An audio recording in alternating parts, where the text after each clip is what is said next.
Yeah, that's what I told Neil. Don't He'll fight over me yet. Okay, I'm going to have to do some reading though. Oh, yeah. Okay, perfect. Our guest speaker is Neil Weinstein. He's the executive director and one of the founders of the Low Impact Development Center.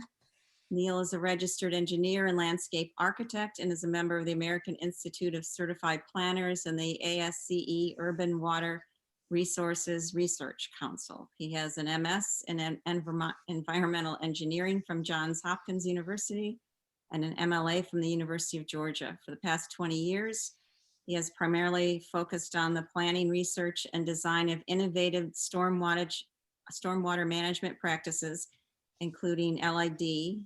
Prior to that, he worked as a development engineer and planner on municipal, institutional, and private sector projects. He'll be speaking on approaches we can take as a community to install green infrastructure to reduce runoff problems. He's familiar with rain gardens the town has installed and the degree to which homeowners have already tried to install green infrastructure through Rainscape.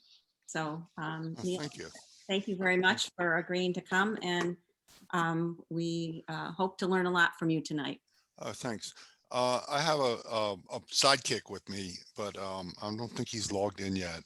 Greg Canito, who's going to talk about some homeowners initiatives. So I've been to Somerset. It's been a while, but we work in, I just live over in Silver Spring. And so I'm pretty familiar with your community. It doesn't seem to change too much over the years, pretty stable, unlike a lot of the metro DC area. And I just, we have an opportunity. We work all over the country. When we first started the LID Center for about 25 years ago.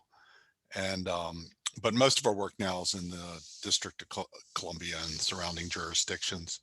And I think Julie sent me an email maybe about a month or so ago and requested me to speak. And I don't do that a lot at night. I like to have my evenings alone, but she dropped Jeff Lape's name in there, who I thought I would see here tonight on the call, because he owes me a beer from about 5 years ago. Maybe that's why he's not showing up. I know him well, and I will report and tell him to go pay up. Tell him a big guy was looking for him for his beer. Absolutely. But hopefully Greg will log in here in a little bit. But if you could give me control of the screen, I can start the presentation. And let's see, screen. Here we go. Sorry, this is about my third Zoom call today. So I'm a little shaky. There we go. Let me see if I can. So I just put some slides together about some of the issues. So just to give you a brief 101 on climate change and adaptation. I'm sure everyone here has heard of climate change, and maybe, a lot of people have talked about temperature and thermal and carbon, and people, especially this last week, especially today, if you looked at all the tornadoes that are going across the Southeast United States, it really has effect on our rainfall and stormwater. And I'm sure you've probably noticed it around your yards. And kind of what's happening, some of the trends in urban areas, and what's the best solution for your community. Is it projects that are in the public realm, projects that are on private property, or a mix of both? So this is just a chart from NOAA, and the most important thing you can see here, let me just minimize this if you don't mind, is I don't know if anybody's seen this chart before, but this is just rainfall patterns in the United States. And you can see over at 1910, the most important thing to keep here is see that red line. That's how much rainfall has changed just over 100 years. And 100 years, considering the Earth is a few more years older than that, that's a pretty dramatic change when you look at the amount of percent of rainfall above normal. And there are these charts all over. NOAA actually has some great websites. If you put in climate change and look at precipitation, and they're quite shocking. I think, to most people if they want to look at that. So from engineers, so it looks like you've had some studies here that have been done in the community on stormwater. I think the center, Julie sent me some stuff from the Center for Watershed Protection. They're a great organization. Some county things also. And one of the things is in engineers is that we used to size things by kind of what happened. And predicted the future. So we would use a period of record of rainfall and say, hey, in the next, this is a 10-year storm event, or something happened once every 10 years, or something happened once every 100 years. And what's happened is that we don't really have any data. Climate change, we don't have that historic record that we can predict. And so we're kind of out projecting what happened. And this is called stationarity, and meaning that, how many of you have heard that term before? I can't really see you on the screen, but I doubt many people really have looked at that or have seen that. But it's the idea that we're kind of going into no man's land. And we're catching up. There's some great efforts in the Bay region to look at climate change and rainfall, because climate change is a very big kind of a very big and global and large scale, and we have to bring that data down to small scale, so we can look at rainfall patterns. And then what are some of the sustainable techniques we can use, and how can people help out at residential level? I mean, obviously you don't have a big commercial or multi-family housing, but mostly single family houses. And there are all kinds of ways people are handling all this excess runoff. And this is a slide that I collected about 20 years ago. So we have all this increased rainfall and runoff patterns that are happening, more intense storms, shorter duration with the same amount of volume of water, saturated soils, and these things are causing tons of problems, and we're having to really start to deal with this at the residential level. So before, when we were talking about flooding, we would always think about, down by the river or down by the watershed, lower parts of the watershed where the floodplain is. But what's happening, increasing, and I'm sure if I'd get some head nods if I took a survey, how many people have had water problems around their house, and more frequently. So just about everybody that owns a house. I live in Silver Spring on a big hill, and when it rains now, I get fountains of water that come out of the grass, because all the soil is so saturated in the springtime here. I doubt Somerset, when climate change, we usually have a target around 2035 or 2050.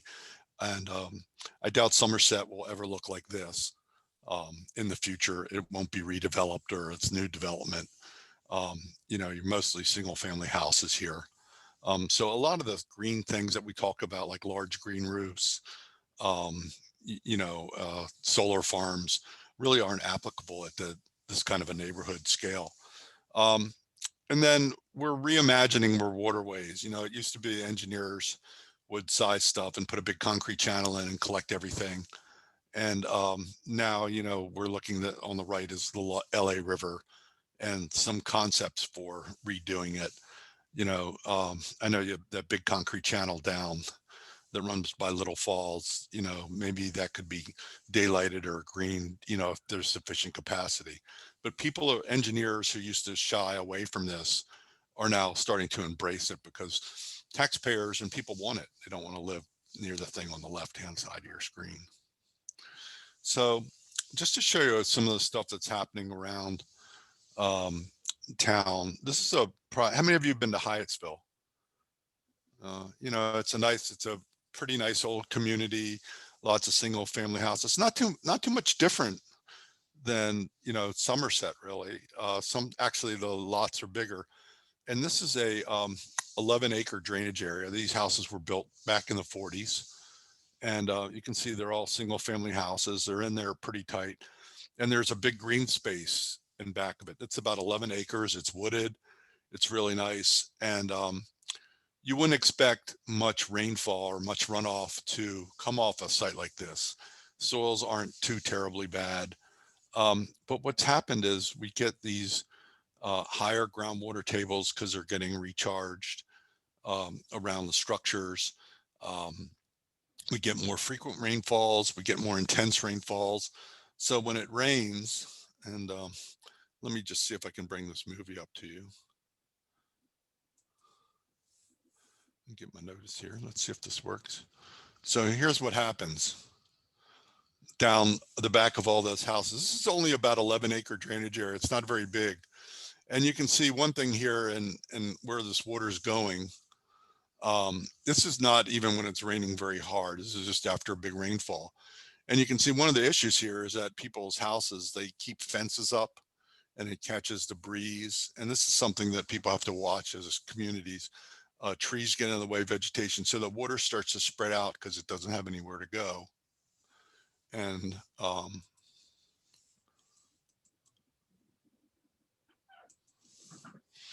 then it goes wherever. And, you know, it starts redirecting itself towards people's houses. And you can see it, all that water comes into this really small inlet. So it doesn't take much to overflow that and cause flooding. But you can see how nice and grassed. And so, Neil, we're not Yes. seeing anything. oh, you're not? Is anyone seeing anything? Huh. No. No, but it says an IMG, it's an M.MOV, and maybe it's not picking up on, well, at least on my, It's not I picking up the movie. Okay, I'm not going to use movies again for a while, Okay. but it would have looked pretty good. maybe send it to us after and we can watch. Yeah. I'll It'll send be it fun. after you. Yeah. We'll get some popcorn. We get some popcorn and watch. But this happens all over the place, is that areas that weren't flooding before, especially higher up in the watersheds, are starting to flood. And I don't know, do you have that issue or that problem around your houses? Yes. Where, yeah. Yes. Definitely. So I do a lot of work in the Anacostia and the Prince George's County side, and it's just amazing the flooding that's starting now, and especially in areas that weren't flooding before. So we have this new kind of area thing. You know, it's not floodplain from a 100-year flood event. It's floodplain from when it rains, it floods. So it's really kind of a critical thing that people manage runoff on their own properties, because you can't do all this on the public realm. You know, you can't direct water towards other people's houses, or you can't neglect the way drainage things are. And we don't have many codes or examples of codes where people look at that. I have a friend actually lives up in Howard County, and everybody knows about the floods in Ellicott City. And his homeowners association wouldn't let him build a patio underneath a deck. And a deck is pretty impervious. It's, you know, it's all wood. And they needed a certification that it wouldn't cause any damage to the streams or the houses down adjacent to it. So people are becoming more aware and more receptive to doing things around their homes, and enforcing what happens and influencing it.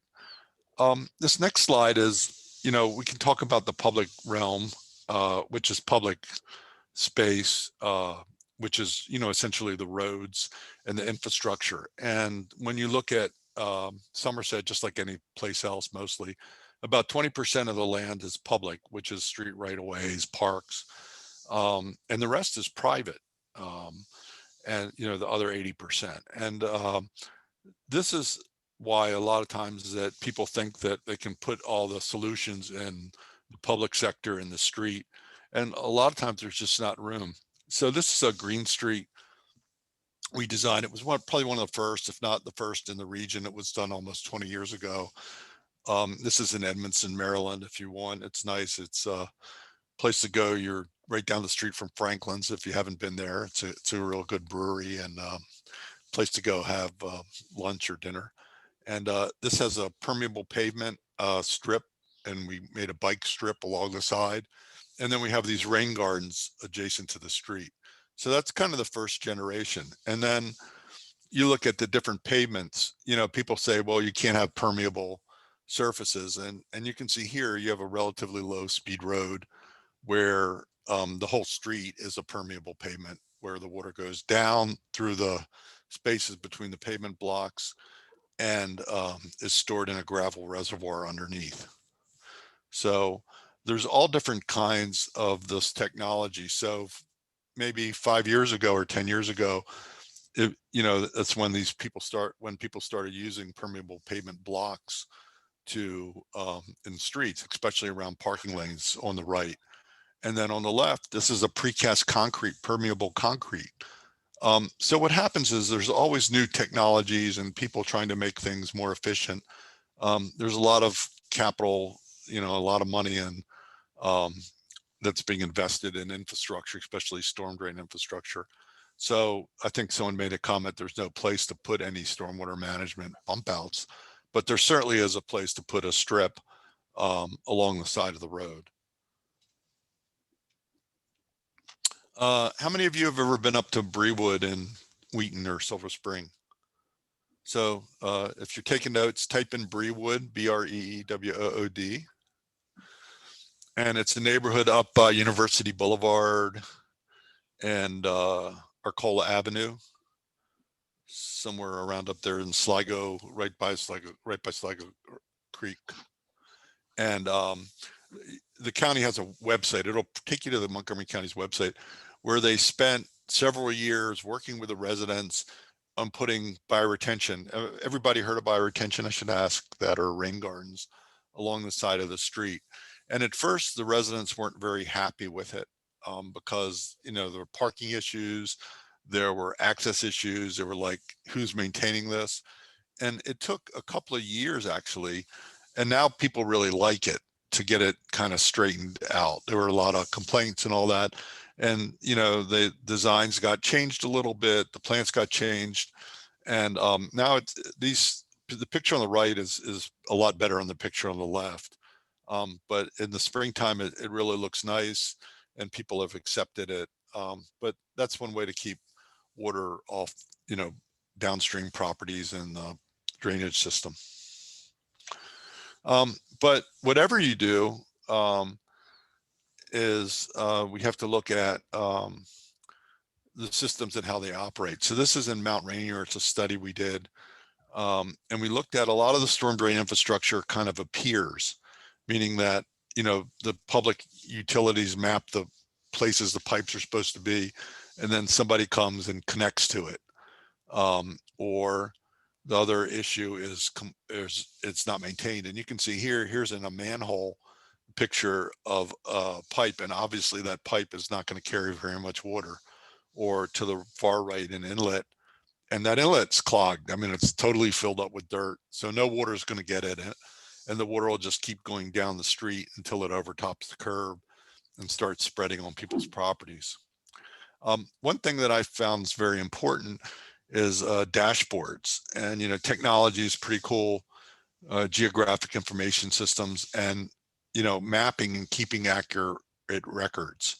It's one thing to have a complaint, but it's good to know what kind of complaint it is, when it was done, who was taking it. So a lot of communities are developing dashboards for drainage issues, and it's good to get citizens in and reporting. It's pretty important to do that. This is a grant we worked on. So what can you do here in Somerset? And this is a grant. And if you go to our website, I'm not shamelessly self-promoting ourselves, but we make everything public that we do generally. And it's Everett Street. It's right by Nebraska and Connecticut Avenue.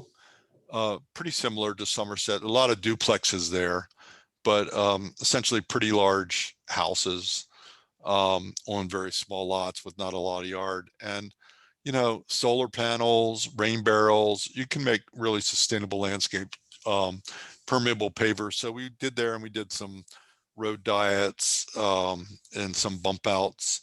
And, we said, why not make permeable pavements alley? And this is before this has started, in DC, where now they have their alley palooza, where they're building alleys with permeable pavers all over the city.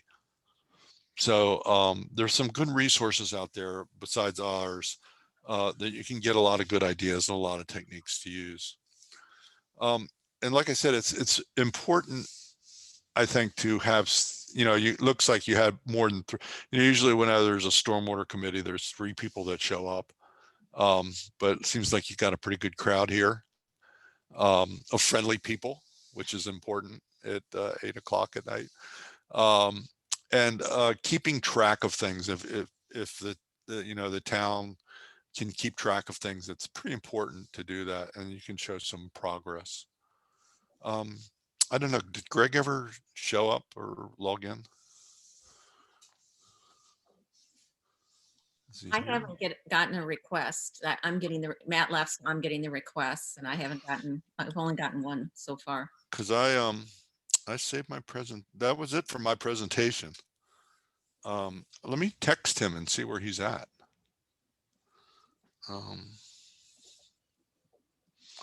Because he was going to talk about rain plan.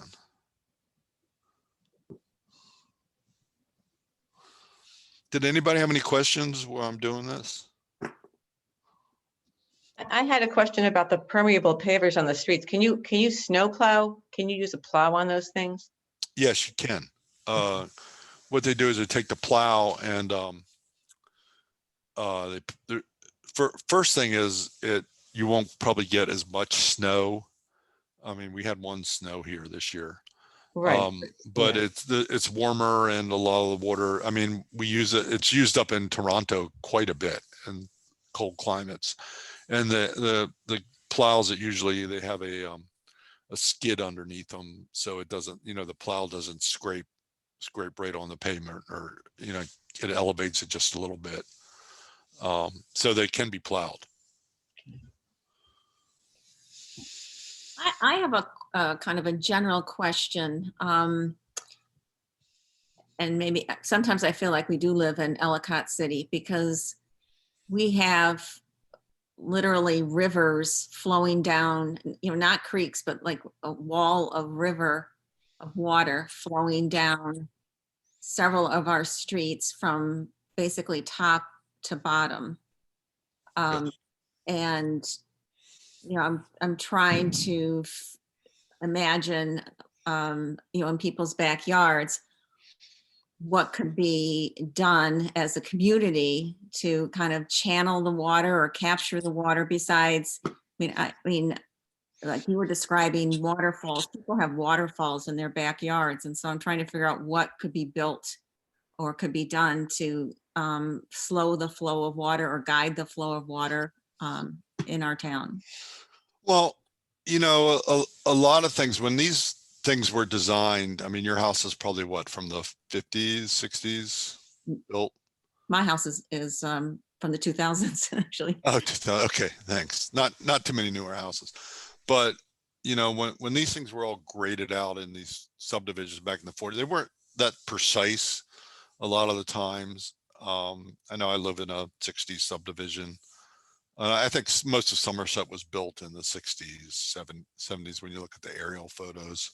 I think 50s, but yeah. Yeah. So hold on a second. Greg, he's in the car. He got stuck, held up.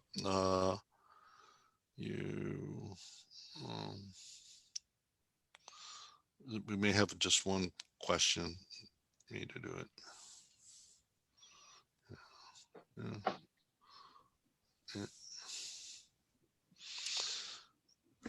Neil. So yes. So I didn't really answer your question. So let me just finish up and take care of her question real quick. Oh, sure. So, putting things like where a lot of the water is, like, we sometimes put gravel, we dig it up and make like a little dry well to capture some of the water or intercept it, especially between houses, because as it accumulates, our grass here isn't really grass. It gets compacted and saturated because the soils are so filled up with clays in them, or they're filled out or compacted. So, aerating lawns is really important. Having a good stand of vegetation is really important. So those things really help out quite a bit. When it rains 6 inches in a half an hour or an hour or whatever it does, not much is going to help. Um, because we don't really have all these big channels between the houses. Well, I think our problem is not so much, I don't know if you mean between houses, it's sort of like a river flows, at least in two areas, sort of on the back of everybody's property, and it Right. goes down the hill. Right. And it's Well- flooding everybody at every juncture when it hits. Yeah, I wish that video worked now because it's probably the exact same thing. There's, um, but what's important is that sometimes you have to intercept it and put a drainage pipe in to collect that runoff, almost down the middle of it. And that requires, one time. So sometimes what happens is there used to be rules where you couldn't have drainage go across more than 3 or 4 property lines. And what's happened is, back when these subdivisions were built, they didn't really have those rules, and water just keeps going and accumulating and accumulating. So sometimes, you have to put a pipe to make storage, in the drainage path and put some inlets in there. And that's a big deal. That's expensive to do. But that would Do be you the have any- solution. Do you have any idea, like, how expensive would it be to add a drainage pipe into a backyard? And I mean, just hypothetically, like, I have no idea. Is it 20 grand, 100, 10? How long? Maybe like connecting to another pipe. So like maybe 10 feet. Oh, so it's 25 feet long? Like if I add in a drain into my backyard and then pipe it into our neighbors, which is probably like maybe 10 feet away.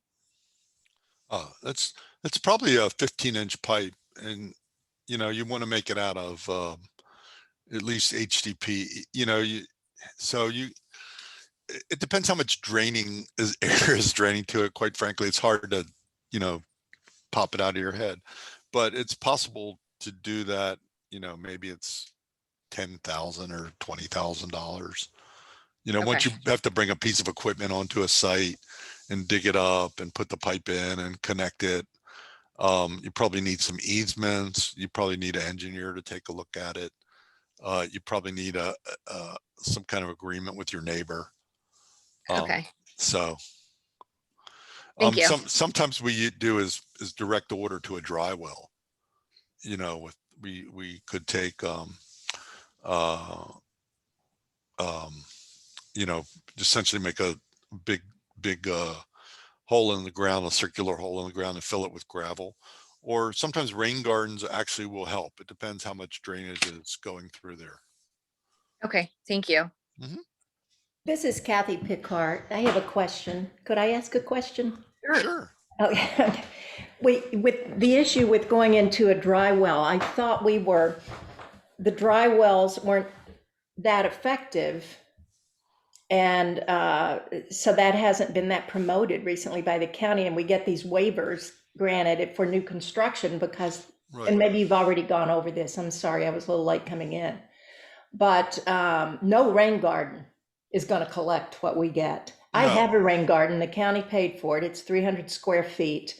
That's a pretty good size. Yeah, and it nowhere near able to hold No. the water coming down our hill. And then the issue about building a pipe in your backyard and then, taking it to your neighbors, we have going on already, and that's part of the problem. Unless we take it to the street. Yeah, it has to go somewhere.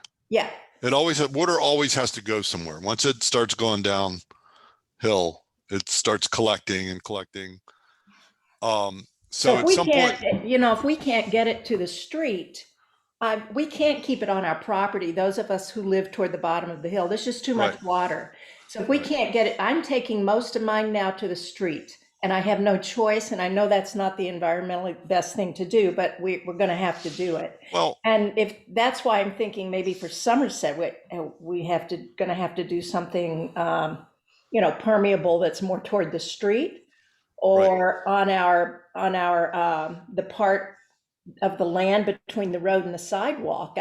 I've seen lots of good stuff done there. Right. And, you know, permeable pavements and things like that, they're not very cheap, but they're good to use in a tight environment because they don't take up surface space.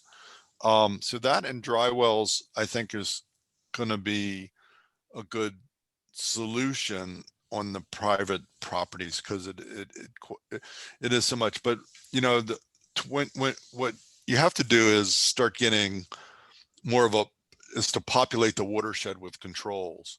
So on the upper parts, you know, maybe the rain garden and disconnecting and doing sheet flow, making sure, you know, as a community, your lawns are in good shape. And then, you know, I'm saying is that you have to intercept that water and it's either got to get stored somewhere or brought out to the street. And then there's the issue of when you know, how does someone own one property and you have 3 or 4 homeowners in a row, and then what somebody doesn't like it or won't sign off an agreement, what you do. I think, Stephen, you had a question. Thank you very much, Neil. Sure. Yes, so I'm the liaison from the town council. I'm not actually a member of the Stormwater Study Committee. Right. And we've just, we the council have just been granted, if you will, a very interesting opportunity. Mm-hmm. A little bit of a problem perhaps associated with it. But with the recent stimulus package approved, the American Rescue Plan, Right. Somerset is designated by legislation to receive $1.06 million, Okay. but it's highly restricted in how it can be used. Okay. One of the 3 areas it can be used for, and perhaps the only one that fits for Somerset, is to make necessary investments in water, sewer, or broadband infrastructure. Mm-hmm. So I guess my question for you is, some of the work that you're talking about, or some of the stormwater mitigation efforts you're describing, from your perspective, or any insights you might have into the American Rescue Plan, would they qualify or would they be appropriate for that sort of effort? Boom, boom, boom, boom, boom, boom. Like putting in permeable pavers into the streets. I'd have to look at the language because I have not looked at the American Rescue Plan. Yeah, And I think could a lot of people certainly- are scratching their heads. Yeah. A lot of people are scratching it, but usually what stormwater gets in there when they talk about sewage systems, because it's like wastewater, when that legislation Yep. stuff is very, very broad. And I don't know who's giving you the money, what agency's giving you the money, or what agency would be giving out the money. So the money's to be distributed by Treasury Treasury. in 2 halves. First half within like 60 to 90 days, and then the second half a year from now. I'd really have to read it, and I might Yeah. want to forward it to somebody. That's fine. because- So I think there's a late-breaking. potential. I think it's worth looking at because, you know, during the ARRA, the last time we had the stimulus, you know, when we did shovel ready projects, a lot of stormwater was included because it's water, wastewater, stormwater. They're all kind of interact. Yep. So, and I think they want to be liberal with the way they write that legislation. As you know, Right. a lot of stuff is pretty open-ended. Yep. Okay. Thank you very much. Sure. No, no problem. I'm the alternative liaison from council. I've been looking into permeable pavers a bit, and are there restrictions about when you've got a slope on the road that makes them less effective with a slope? It's usually once you get over 4 or 5%, once it gets sort of hilly, it becomes a little bit limited. Yeah. Does that make sense? But you don't really have those big. That's what I heard. I mean, we have a lot of hills in town is the point. Yeah, but there's places you can put them, and that concrete that I showed you is probably not as limited. You know, if it's at 5%, a pretty good slope. Quite frankly. Okay. All right. I'm trying to, if you just give me 2 seconds. While you're looking, Julie Abrams, did you have a question? Yeah, no, thank you, Ellen, put down my hand there. Okay, yeah, so thank you, really great presentation, fascinating.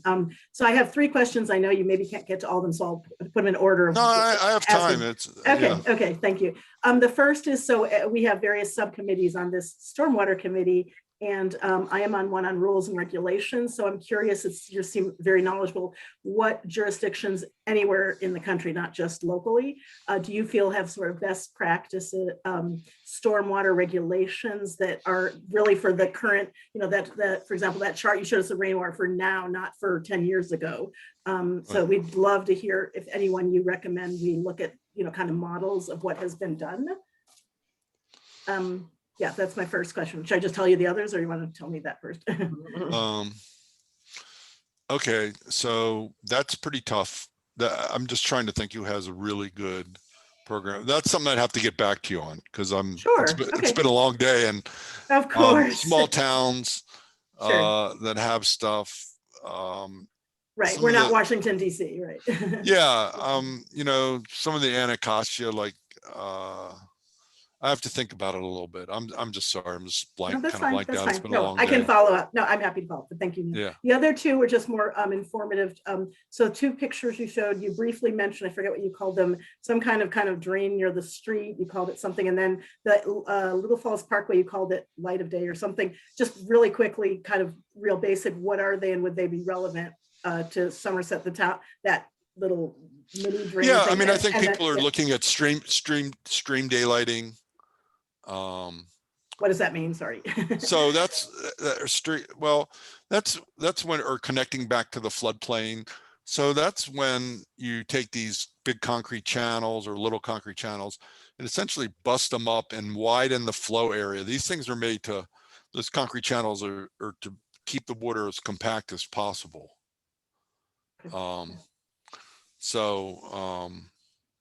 That's kind of what happens with those.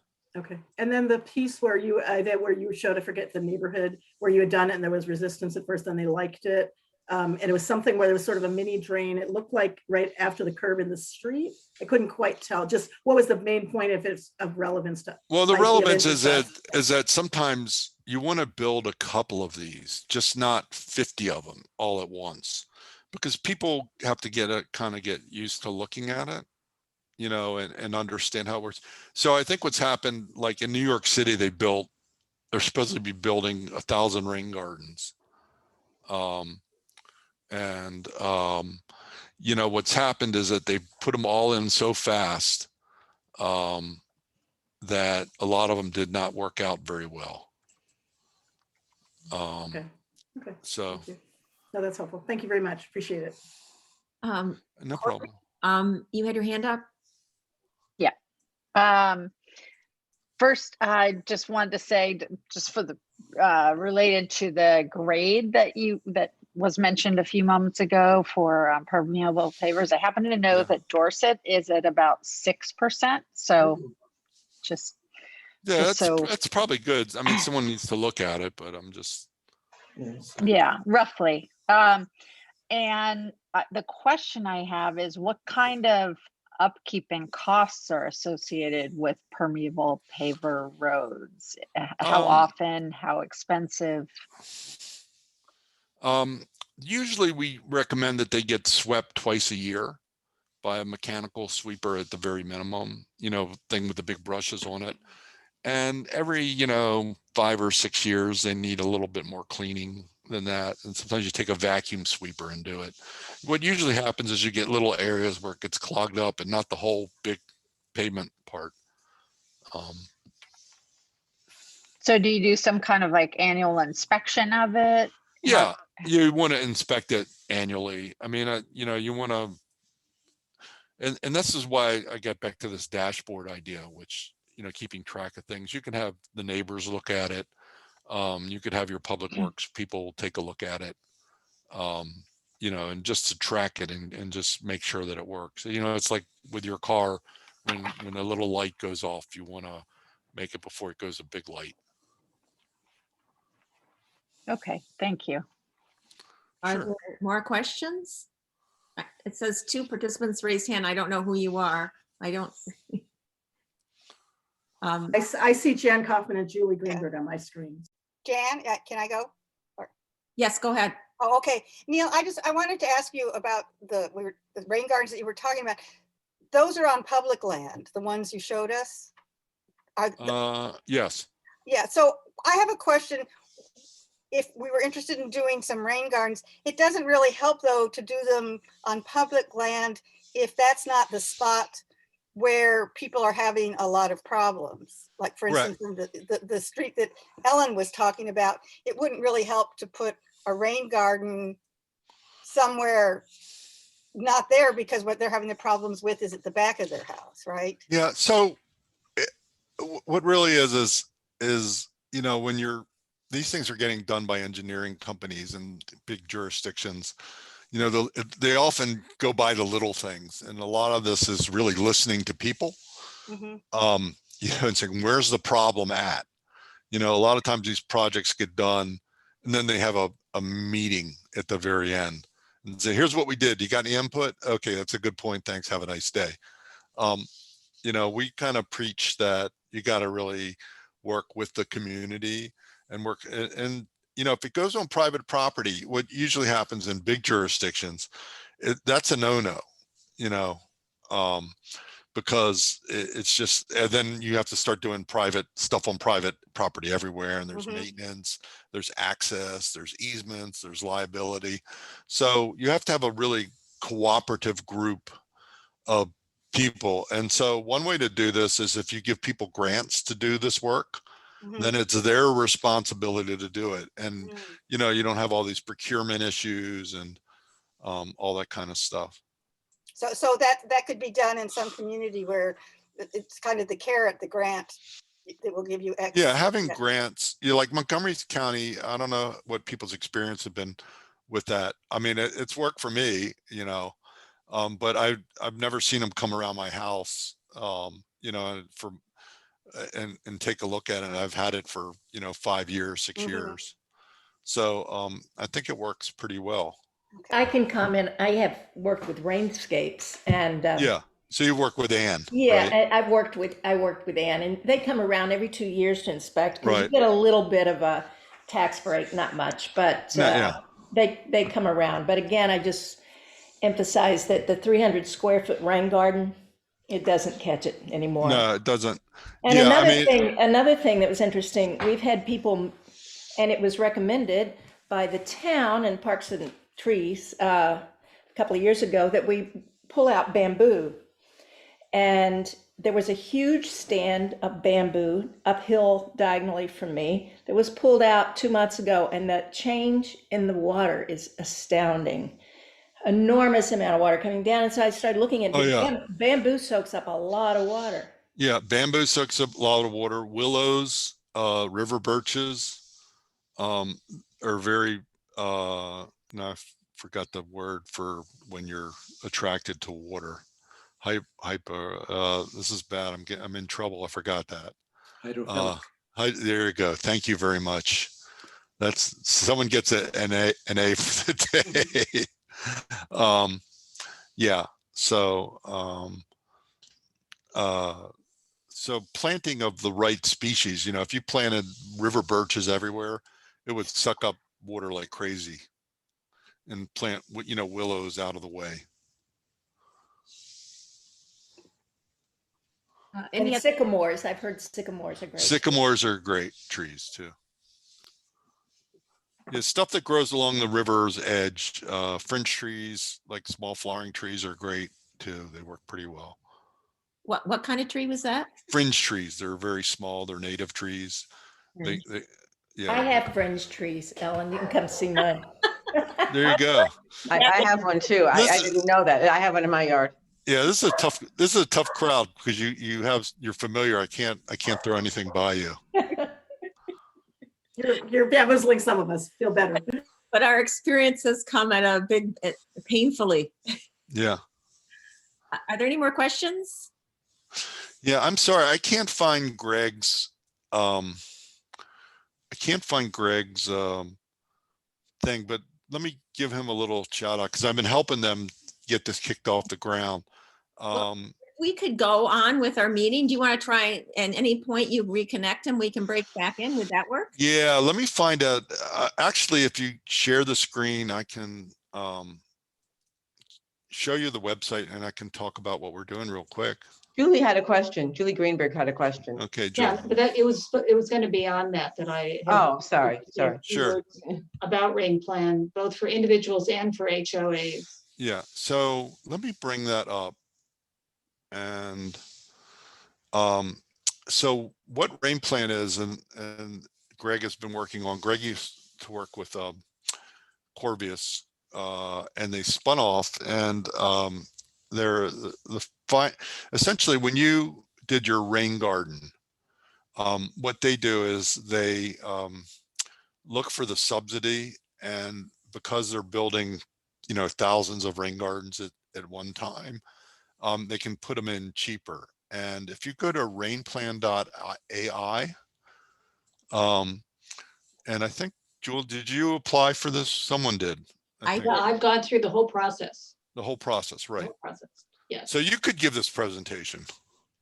Well, I'm a big endorser of Rain Plan, given Right. that Rainscapes is no longer doing site assessments. So this Rain Plan is a one-stop shopping for a Yeah. consumer who is interested in getting advice, not Yeah. every possible green form It'll- of green infrastructure, but Right. the basics. And it's tailored to their property, so that you put in your address. A couple weeks later, you have in your email a plan Right. for your lot. Then you have a phone consultation that's scheduled for you that, in my case, I was able to, just talk about a variety of issues for 45 minutes. Very knowledgeable individual named Alex. And then there's a proposal sent for installation. And were I to choose to do this, it would essentially be, the work would be done for me. The subsidies that could be obtained from Montgomery County would be obtained by Rain Plan. And I would just pay a one-time charge at the end. And it's, I think it has a lot of potential for individuals in Somerset, but I also, when I was talking to Alex, he said that they have advised HOAs about sort of a more community-wide Yeah. collaborative approach to doing this, where neighbors who are in a problem area and have adjoining, property that Right. could utilize, cross lot solutions that could be planned and Yeah. and everything. So, I think it's brilliant. And So like Montgomery County's program, now this is like meant to be complementary to it. So when you apply to Montgomery County's, I mean, I've been doing this 25 years. I get confused when I have to fill out all those online forms and reporting. So there's none of that. It's just simply, I'm interested in having a rain garden, permeable pavements, or green roof, right? And there's a stock size or typical size, and all that process can be done within, weeks instead of months back and forth. So it's a one-stop shop. So it's essentially doing the same thing as the county, but expediting it quite a bit. And that's what we're trying to do, is by building a lot of these things, it becomes more efficient and cost effective. So it drives the price down. So if you had 4 or 5 neighbors and said, here's a problem, and we want to build rain gardens to help resolve it, that's where this comes in. And then you could work with the person. So we hook up people that do construction with we call them producers, with the client, and and say, gee, we'd like to make this, instead of being 20 by 10, we'd like to make it 300 feet big, or whatever, a couple hundred feet. So that's where all this plays in. So this is all new, and it's just been rolled out about a month or two, And I'm sure next meeting you have Greg will come out and talk about it. It's good. Did you? Can I ask a quick question? Sure. So other than the town citizens keeping track of the water and where the issues are, what are the other ways that people document and assess the risks for stormwater? What surveys have you seen done? What are other investments that the town or we as a community could make that would give us a good hint of where the issues are? Right. So I was kind of alluding to a little bit before is that, usually most of the studies that you'll see done, people go out and look independently. That's traditionally how it's been. The consultant comes out and looks and says, oh, there's a drainage here and I see a problem here. And I think it's important when you're doing these studies to work the other way around. You almost have to go in, it's more of a narrative and engagement, like, going in the community and say, do you have water issues and where are they? And then figuring out what causes them rather than, doing this engineering. So it's a lot of on the groundwork. And a lot of times these studies, it's very difficult to do these within budget for, engineering firms that are charging, a couple $100 an hour to send somebody out, to look in the backyard. So to start that process early, and we're recommending, putting dashboards together. I mean, my kids, well, they're gone now, but they used to do stuff like that on the computer. It's not as complex as it used to be.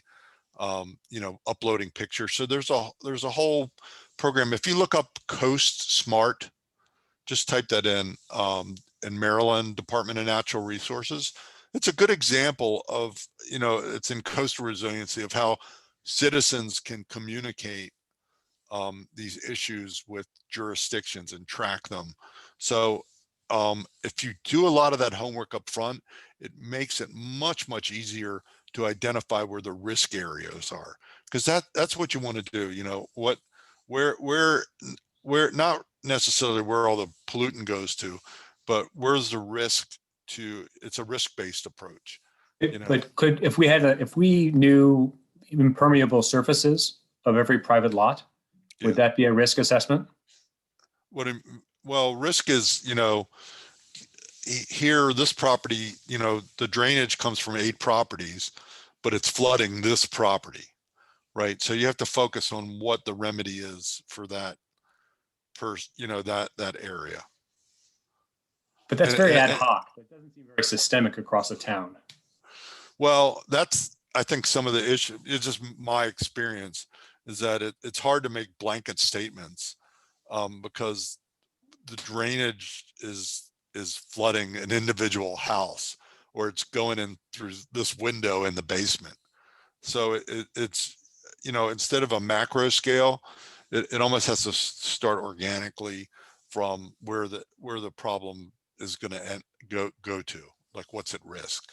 I just want to say, we have been doing that. We just did a survey sent out to all residents of the town to do an in-depth study as to what's happening on their particular property and to identify areas, cluster areas where there are significant water issues.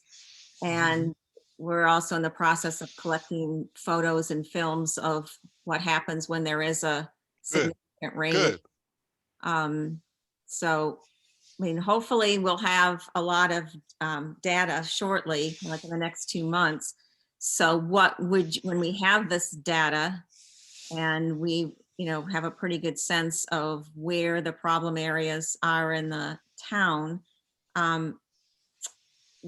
is that the point where you reach out to what kind of person to, Somebody that does stormwater. There's the wells and the the rain gardens and the barrels and all that kind of stuff. But then there's the more infrastructure that will take a lot of the fast moving water away from people's homes. So yes. who does that? That's engineering companies will do that. But wait, but Ellen, the important thing is to have as much water stay on each property. And but So Not saying, Kurt.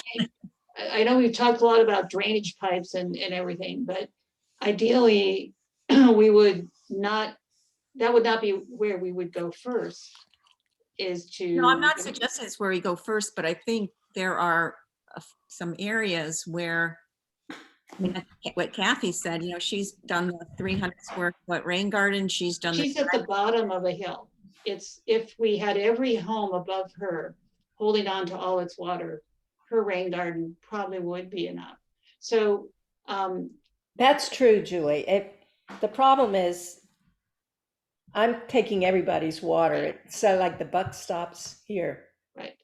So my feeling, I think, you know, we're really, I think, completely on the right track. This survey and what it's going to show is, I think, going to be enormously helpful. But I don't think we should assume that we're dealing with the problems as we see them on the sites where they are now. Yeah. You know, we have to think, how do we prevent? Is there some way to go above the problem, literally above it, and find the solution that actually keeps the water on the properties above? And so I would think that instead of going to an engineer to get rid of the water from the property, we have the rain plan come out and say, here are our problem areas. What can we do as a community? And maybe there'll be funding of some type, and maybe there won't be, but you know, we sort of look at a community approach uphill. Can I add to that? Uphill as we can go. Yeah, Julie, that I've spoken with some of my neighbors. Actually, Ella and I have spoken with a lot of the neighbors. And I think many people, I like the idea of a grant. Maybe the town would have a large grant. Once someone came in and did an overall view, whether you go from an aerial view and just start saying, you know, looking at the slope of the land and here's where it's going to go. If there were grants for individual property owners to be able to put in whatever would be helpful to slow down the water or to start it. I think that would be, it needs to be the whole town, but then individual grants given out to people to do it and then be responsible for it. Anyway, I'll stop. And I would also just like to add that it's a lot more than the bottom of the hill, because I'm working my way up. Right. It's up. And that's one of the big issues, is that it used to never flood up, and now it's flooding up. Yeah. You know, because of all this increased in the soil. But I think that thing of doing a grant, making people responsible for the water that's on their property is a big, huge start. And, you know, some kind of grant program or something, or someone goes out, you know, it's just, it's often hard to get a community. You need some momentum to do this.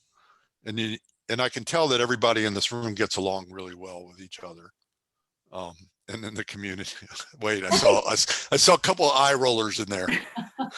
I think part of the problem was this stormwater got off on a funny track and it got politicized as well, such that, you know, it was like the old people living here against the new people. And so new construction coming in, the county's granting these waivers.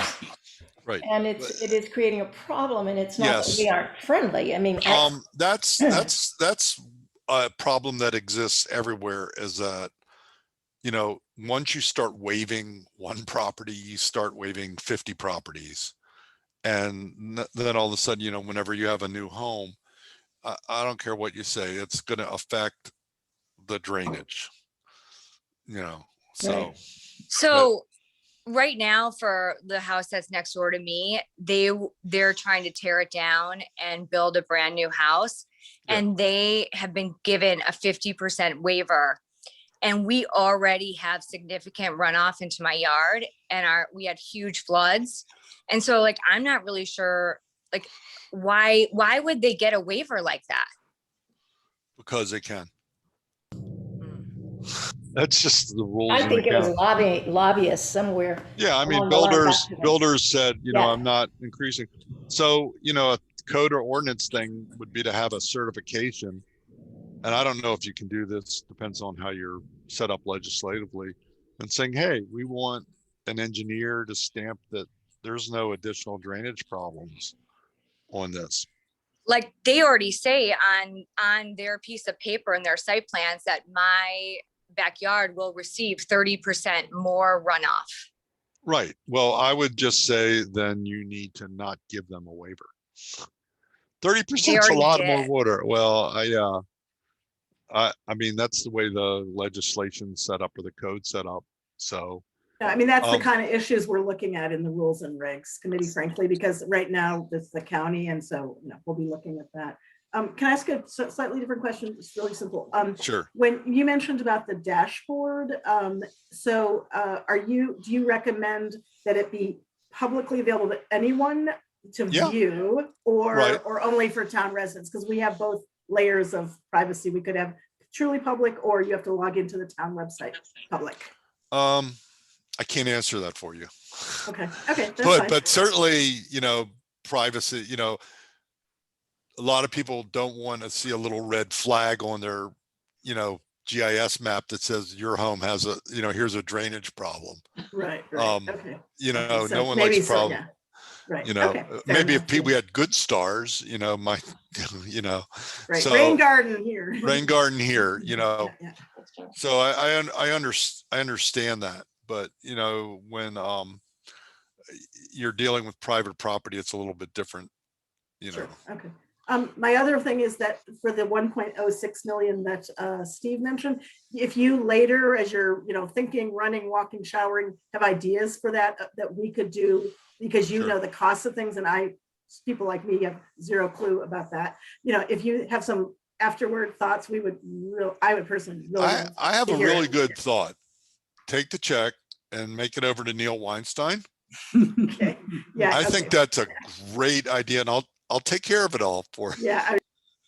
And the grants you mentioned, was that from others funding, or people were mentioning like the town is going to increase taxes and then give grants out? I guess I wasn't clear what people were thinking of that. Oh. I don't know. I don't want to get in that discussion. But I've had a really long day today.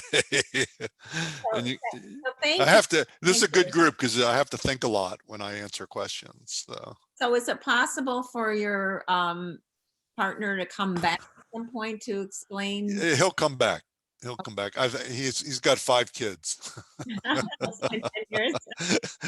And I think he just got a little overwhelmed. Okay, thank So you. we can be his escape. Yeah. You can, yeah, exactly. You come to work to rest up. That's when I had kids. I remember that. Thank you so much for Sure. Sure. Thank you. No, you're welcome, and good luck. And yeah, I don't know about the, interpreting that money as if it can be used for drainage and conveyance. That's a good question. I don't know where that legislature is. Go to the one of the senators or Yeah, well, that's what I was thinking, is go to one of the sponsors, and I think his aide could tell you directly if it was, who's ever sponsored that bill. And it's usually you're able to get a hold of that person. Yeah, don't call Ben Cardin directly. He might not pick up the phone, but certainly is one of the aides, or the I can't remember who it is right now that does environmental stuff for him. Great. Well, thank you so much. You're Really quite welcome. You all have a good luck, and have a nice evening. great. Yeah. Thanks. Bye-bye. All right, so let's move along to our committee reports. The first one is the survey committee. And Brian, you want to give a summary of what we have in hand thus far? Sure. We have 196 responses, and 172 of those were done online. And thanks to Courtney's work in large part, we managed to get, and a volunteer, we managed to get, I think it's 24 more that were filled out by hand. So we circulated, well, Courtney, why don't you talk about what we did with the hard copies? Well, you may have seen references to what we plan to do, and we went about doing that, which is just to have a high school kid in town who needed some SSL hours, distribute hard copies to every home for which we did not have a response with a street address associated. So we knew that that would be providing hard copies to some homes that either didn't provide their street address or provided a somewhat generic street address, which was the case with some people, right, Brian? Is that a fair Some people characterization? a couple of people seem to put their block number rather than their Yeah, street number, which is fine. That at least gives some it's fine. information. But that was a pretty So- small number. Really, most people did Yeah. give their street name and number. And at this point, we don't have any indication yet that there were any, duplicate responses between, we haven't gone through the hard copies that we've gotten back, and we'll we'll take hard copies for the next, probably till Friday. Yeah, when are you collecting until? We would like to cut it off on Friday so we can do the inputting and then start running the data and the crosstabs and start doing the analysis. Right. People, like I've run into a few people just walking down the street and got 3 more filled out. So if you see people, neighbors, urge them, they can still fill out. The best thing is online, because then we don't have to do the inputting. Yeah, yeah. And can we, I mean, I think it's been on a listserv, but can we keep reminding people, because we'll shake them out of the trees, including me. I did do the beta test, but I haven't done this one. So what I would personally encourage is if it could be at least through Sunday or Mondays to give people the weekend to finish it. Whatever. Well, I guess we could probably. For working, I mean, a lot of people are working and might do it if they have the time on the weekend, so. I was gonna say, I have posted twice on the listserv. So Maybe I'm we reluctant to Saturday. harass with say the we're gonna cut it third one. off. Can we just post one more and just say we're gonna cut it off Saturday? Okay. And that it takes 5 minutes and, final. Okay, one last final call. But that's almost a 50% return rate. Yeah, I think it's really good. Very I good. don't know what past surveys have, what kind of response we've gotten, but I was pretty pleased with that. Yeah. So I had heard from That's a really neighbor- high Oh, for sorry. surveys. It's usually, just when I've worked for consulting firms, 30% is considered a good return. So, depending on the City committee, population. yeah. So I heard from a neighbor, I presume she filled it out, but she said she had a specific story she wanted to tell, and she wasn't sure if this information would be public, so she didn't want to give all the details, and she's very a rational journalist, so it's very factual. So I was going to suggest just she can send it to me and then I'll forward it to you. Yeah, If that makes sense. And she probably would like to, I'm guessing she may want to talk at your forum or something, but it's, she's quite factual. It's actually her mother's house in town, but it's, really bad and really factual. So I'll just pass it on to the committee, or who do I send it? Send it to me. Okay. Because we'll have, when we do the report, we can also have, attach different things or summarize things without names or whatever. Sure. Okay. Thanks. As I said, I'm going to set up a way for people to send me videos. The best way so far, because I haven't gotten that many, has been through text, because sometimes the videos won't go through the mail. And what my hope is to do is to take an area and have video of each lot and where the water and how it's moving, so that we can document where the greatest problems are in the town, and also actually see how water is entering and the magnitude of it. I mean, I was given a video, I shared it with a couple people, that was staggering. I thought, I had it, we had issues at the bottom of Dorset. I had never seen anything like this. So Have you asked publicly for them? Because I have a bunch from our area of town. I didn't know we were collecting them. That would actually be good. I'm trying, the reason I haven't yet, I was going to put something, or maybe I did put something listed, but I can't remember. But I'm trying to figure out, like how many texts I would actually. You could become very popular, Ellen. Right. No. I just hadn't heard anything about it, because I've been collecting them for a long time. I've gotten several people, because I stop and talk to people, and then tomorrow I'm going to film a couple people's backyard if the rain is not. Wow. This could be a documentary like bestseller, you It is. know, And for the I- Oscars. Yeah. Important to see that it's not one person's problem, it's everybody's problem. What about just establishing a Dropbox So I folder for this? thought of the Dropbox idea, but I've never been that big of a fan of Dropbox.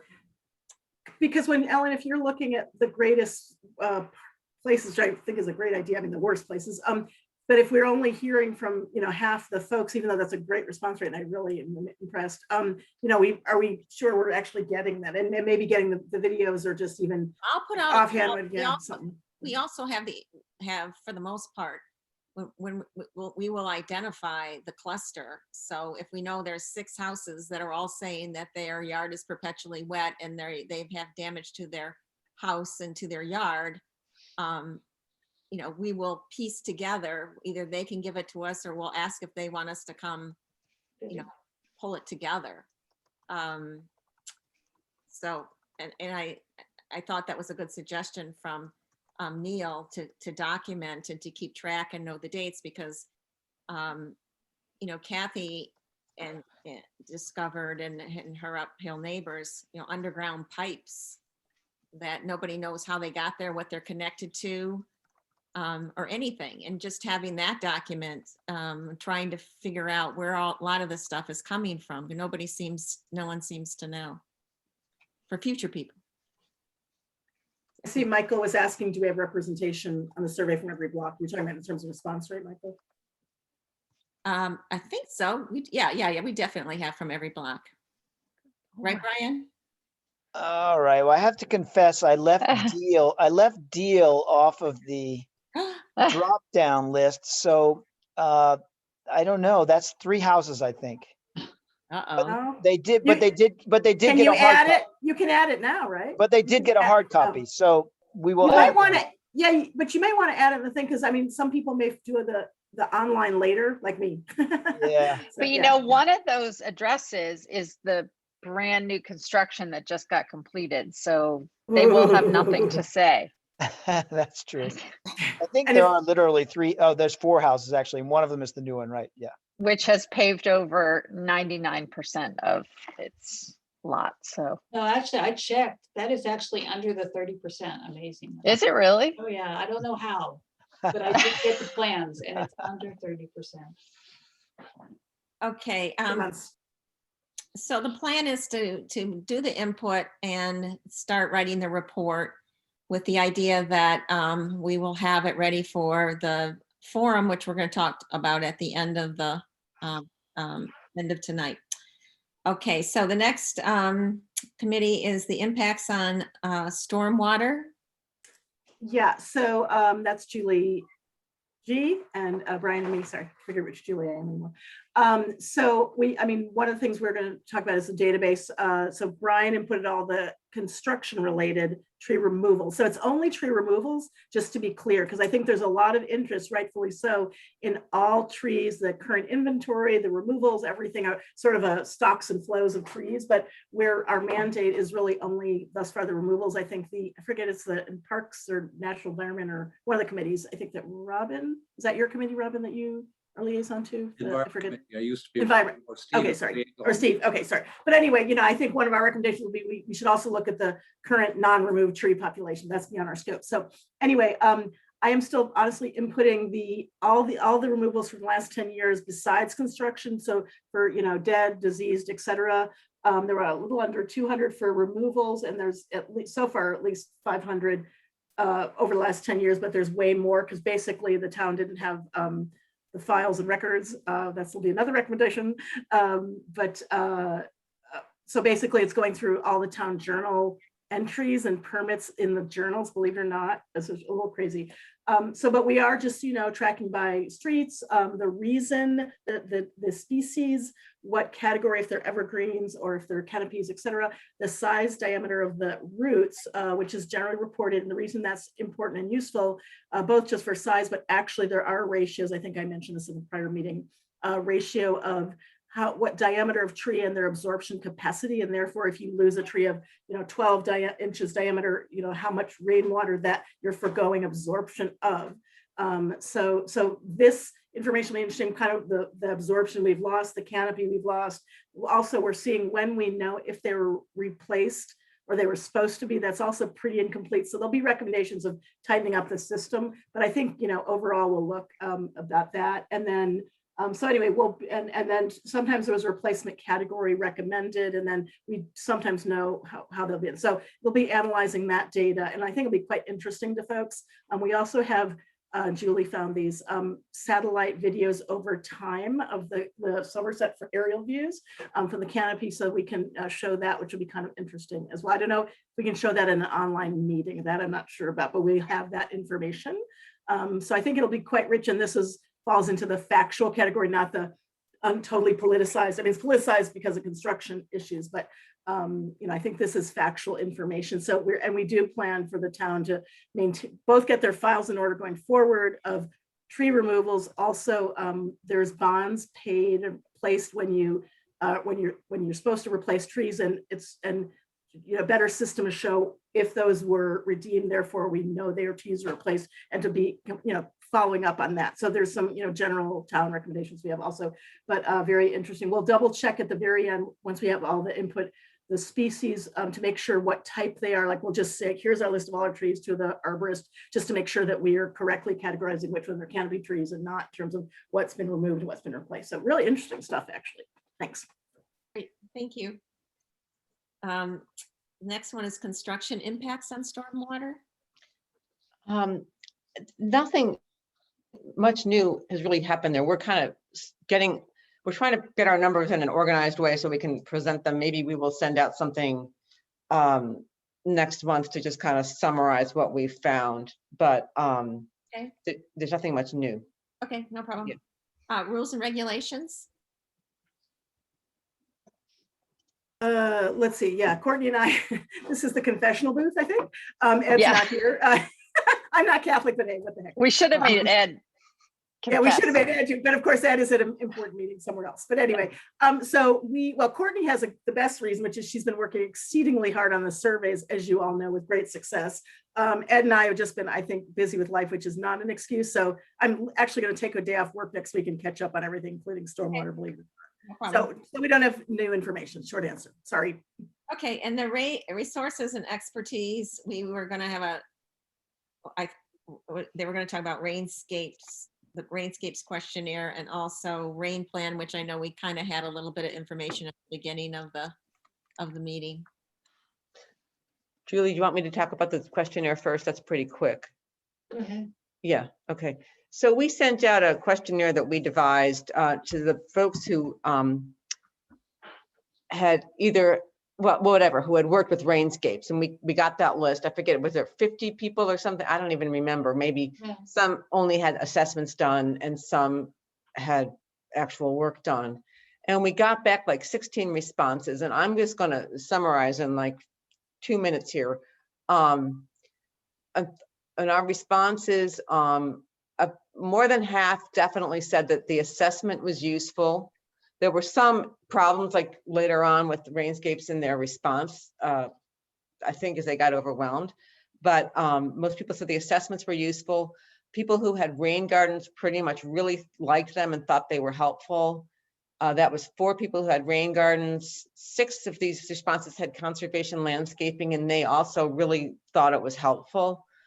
And then in terms of the money, people overall seemed to think that sometimes it was really expensive but worth it, or it wasn't that expensive because everyone got rebates, but overall it seems like it's a good program that people were pretty happy with what they got, and it was useful. There were some exceptions. Yeah. Hi, what would be helpful is to kind of know what the average cost to the homeowner would be if they participated in rainscape, so they had an idea whether it's 5,000, 20,000, or any ideas? Or yeah, I didn't ask that specific question. I mean, the problem is that people had such different things done. Yeah, I was going to say, I don't know how you could do that, Yeah, because really everybody, some It people also, I ranges from what forgot you- to mention, yeah. people have put impermeable driveways and some of those were on their own. I mean, it wasn't with Rainscapes. Everyone who put in a driveway really thought it was helpful. There were 3 of those people. So I think it's not too meaningful to get an average cost because it depends on what they did. Okay, how about a range? Because I think if you're trying to convince people I see. to go forward, you want to be able to say, here's the range of what it would cost. For instance, the person who just was asking how much would it be to put a pipe in for 10 or 12 feet. I think part of where we could be really helpful is to try and give estimates about what things would cost, Okay. the benefits would be. All right. Well, that, I could maybe even ask a contractor or something, but I don't know, but okay. Okay. Yeah. But we might be able to find it just in the public records if they have the records of the I rebates. mean, some people The gave me how rebates much. that were given. We can find it from how much rebates were given. Oh, I see. Yeah. Yeah. Okay. Thanks. Yeah. Okay. Great. Yeah, didn't you get a file that had those kind of specifics for each grant, for each site? Haya, I think we got that. You got that from, Did we get the file? I thought you got something from. Maybe I did. I'm not sure. But she said she was going to send me something. So Yeah. I'll look into that. Yeah. Okay. All right. Great. Sorry. All right, so it's getting kind of late. I just want to spend a couple minutes and open it up to everybody about the town forum that we have tentatively scheduled for Thursday, April 29th, which will be virtual. And right now we're looking at doing a presentation about the results of the survey. Julie, remind me what else were we going to do that your committee was going to do? We're going to give a factual results presentation about the trees database. Yeah. And the tree database. I thought there was something else, a third thing. Oh, Maybe the Rainscapes. The Rainscapes. Yeah. I think we're sticking to kind of factual things, not purely subjective politicized things, just to sort of keep it that way is my sense. So. Okay, I mean, I must be missing something about what's, how are Rainscapes political in the sense that? No, they're not. I'm saying these topics to me are all great because they're just like a lot of great information we're finding. I'm sorry, I'm being unclear. Yeah, Rainscapes would be good to show. No, they're fantastic. Yeah. Show some examples, give some price ranges, some comments, or maybe we can get some people who've installed them who can talk about, how it's made an impact on their property and about the rebate and the process. Ellen, can I interrupt you for a minute? I sent you an email. I'm not sure you did. I sent a couple emails and I never got a confirmation that you got them with the information that we were thinking of presenting. I sent it about a month ago. Really? Oh, can you resend it? I will. I'll send, yeah, because I sent it a couple times and I called to see if you got it and I wasn't able to get through. Your mailbox was full. Okay, no, that'd be good. Okay, I'll resend it. Yeah, let's look at that. And I'll get back with you guys too and sort of to talk about, info to kind of develop for the presentation. And then I also want to open it up to people to let them testify about, issues they have on their property, as well as things that have gone well and how they, have solved their problems, or maybe they haven't solved their problems. So I wrote a kind of quick little item for the town journal asking people if they want to, I think testify is kind of a strong word, but if they want testimonials, give a testimonial. Yeah, to email what they would say, and then we'll try and pick people to have sort of a balance and people from different areas, if in fact anybody wants to do it. And if we don't have enough time to include everybody, we will put people's testimony or whatever in the final report so that everybody can be heard. So we will. How long will the session be, Ellen? Probably just a couple hours. I mean, I think that, I don't know, 2.5 hours max. Oh, definitely. That's too long. Yeah. It was max. Yeah, people have been on. Yeah, because people are online all day. I don't want to lose people. Yeah, maybe an hour or an hour and a half. Yeah, and so it'll force our presentations to be really brief and to the point. Yeah. That's good. Hour and a half is fine with me. Hour and a half. Yeah. Great. Okay. Okay. I see Michael sending some questions here about talking about waivers and comparisons. And we were kind of decided maybe not to do that because we don't want to that's where that's going to just get people's ire raised. And it just seems like maybe not the right time to do it. Is that what we were saying? Yeah, I think that is more when we start getting into kind of more solutions. I think this is kind of identifying the problem and some solutions people can kind of do on their own. It's kind of how I was seeing it. And then as we're getting ready to, this is more as the regulations and all that is, and looking at those numbers, I think, are as we're starting to look toward what we could do in the future. That's How right. is that different? How is that different from trees? So it's quite different. I'll tell you why, because I happen to be on both of those by coincidence.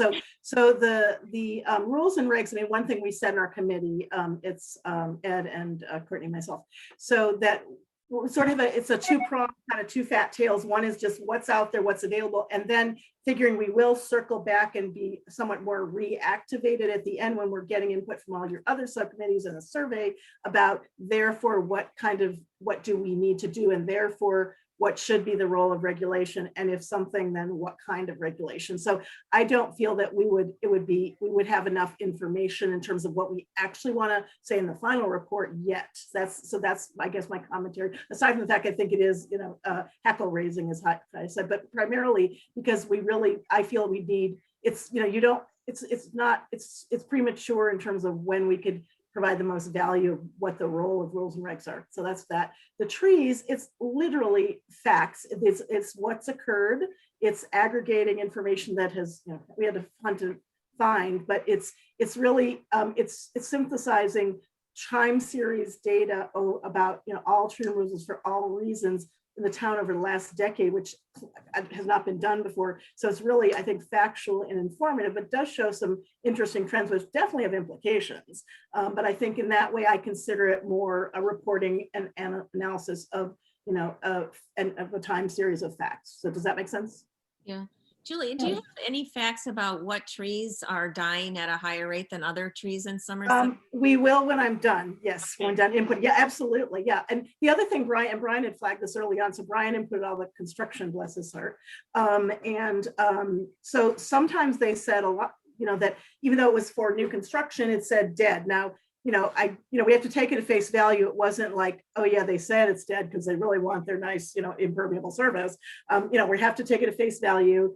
And so I will find out. The other thing I saw, I was like, oh my God, I was entering all this data. And it's like, wow, there was a really big story. It might've been 2012, but where there was a ton of snow damaged trees that had to be, removed because they were literally, from weather. It's really interesting. Like, wow, I had no idea. It's the same thing like what you were saying, Ellen, or Kathy, sorry, about, when you aggregate a lot of random facts, you see a pattern and a trend. It's really kind of shocking.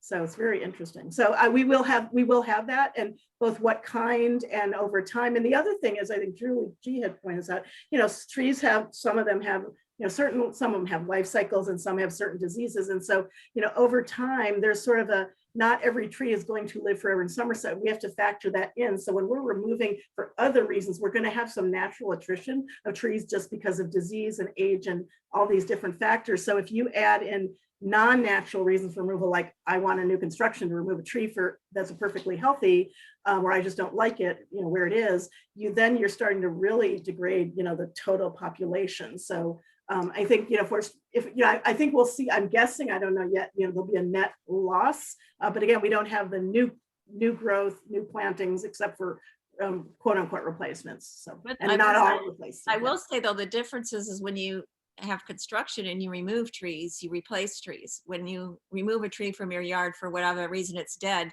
there's no, you don't have to replace it, is my understanding. That is true. And so we're going to analyze all that. Right. So on that, of course, we are a tree city, but, are we a tree city? I mean, this will kind of reveal it. The other thing is, obviously, if you remove a tree that's, if it's dead, I think, there's many trees you have to remove if they're dead, diseased, they're endangering someone leaning. I mean, there's like leaning tree as a category. So, dangerously leaning trees. But I guess I think it's really important information. I'm not sure it's a critical path for us answering this committee's charge.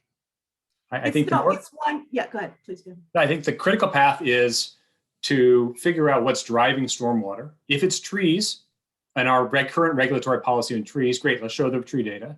If it's new construction and waivers, let's show the new construction and waivers data without prejudicing it, just saying, what is our current regulatory structure? Without judging it, just saying what it is. Well, I think the tree data is our current regulation. I think our waivers is our current regulation.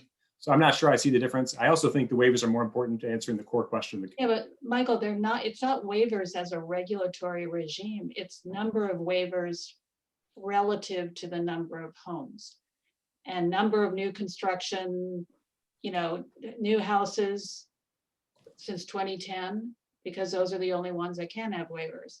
And also number of new houses since that are only doing minor renovations and, you know, are not subject to any regulation except drainage plans that don't force retention. So I see your point, and I actually was thinking that as Julie was talking and thinking about what, you know, Ellen was asking, that it would be useful in this fact, just, you know, sort of here are the facts, folks. Here to our fellow neighbors, here's what we found out about various aspects of the town that bear on this issue of runoff. So I actually was thinking, you know, in the last few minutes, that probably we should provide some information on the housing stock and really try to get at something that I think is going to be an important realization to people, which is that though new construction and renovations are an issue, if current trends continue, they will never be as significant an issue for stormwater as existing homes that are not going to ever be, for which waivers are never going to be available, where it's not going to be an issue. I think just putting it all in perspective and saying, you know, we have slightly over 400 homes, and how many are in each sort of category that has some bearing on runoff, and how many do we expect will be in the category where there could be a, you know, new construction, there could be a waiver, just getting those numbers in people's heads. So I think that would be a useful thing. And then that sets the stage for, once people understand that, to talk about what you're talking about, Michael, which is, okay, let's talk about construction and waivers. But I think it is important to contextualize this so that we don't just present regs on waivers or regs without waivers, without people understanding, is that, are we talking about 90% of the homes? Are we talking about 3% of the homes? And, you know, and where does this all fit? Yeah, and I guess I sort of, and Ellen, you probably have the best sense of this, but my sense of this upcoming April event is it's kind of like the appetizers and the hors d'oeuvres, and then the final report is the feast.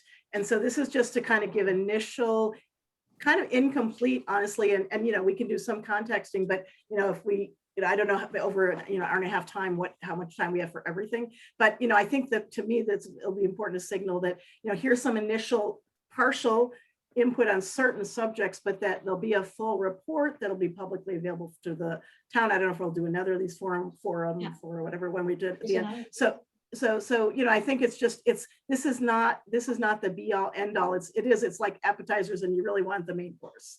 So Yeah, I think the thinking was to try and have one on the early side, although it's a little later than we had wanted, where you're and having the survey sort of be the main event, in the sense that here's what the data we've collected, and it's factual, but it's factual in terms of having been reported by homeowners. It's what their perception is of what the problem is on their own property, as well as the problem and the importance of the issue or not importance of the issue within the town. And you know, it's not anything personal, and it's not neighbor against neighbor. It's just facts, what people think is is going on their property. And so I think you're right. I don't think at this stage people expect us to have a whole lot of in-depth answers, because we are all trying to figure it out ourselves. And I think the thing that's also disconcerting is that as we try and find towns that have dealt with it successfully, we can't find towns that have dealt with it successfully. Yes. Everybody, it That's seems like, surprising. is dealing with what we're dealing with, and it's only going to get worse. Yeah, quickly, So, yeah, yeah. Yeah. So I have a new, instead of the buck stops here, somebody mentioned it could be the bucket stops here. There you go. All right. Well, so if anybody has any more, we'll talk again, and I'll get communicate with the different subcommittees individually to try and think if there's anything else that we can present at the forum. But right now we're hopefully we'll get the report and everything done and ready to go of the survey. So thank you all. And Can I ask a question, Ellen? Sorry, as we're preparing for the April, like for ours, for the trees, for example, which isn't as big a chunk as the real survey, like what amount of presentation time, just to kind of start thinking, because I assume pretty short. Yes. And do you want slides? Do you just want like presentation? Like what do you want for how long for our little section, just as an example? Max 10 minutes. Is that, is that doable? Sure. But I think anytime you can think of something that's helpful, I know everybody there's a lot of anxiety and problems, but if you can think of anything that might even work as some little solution, things that work, that would be helpful. We can't be the Debbie Downer committee, huh? Yeah. Kathy and I have named ourselves the Debbie Downer Club, but it's like it's at the bottom of the hill. But we will take other people if they want to join us. Okay, well, thank you all. I know, I'm sorry this ran so late. So hopefully next meeting will be a little shorter, and send those videos if you have them. Thank you. Thank you very much, Ellen. night. Take care. Good night, everybody. Take care. Thanks a lot. Good night. Thank you.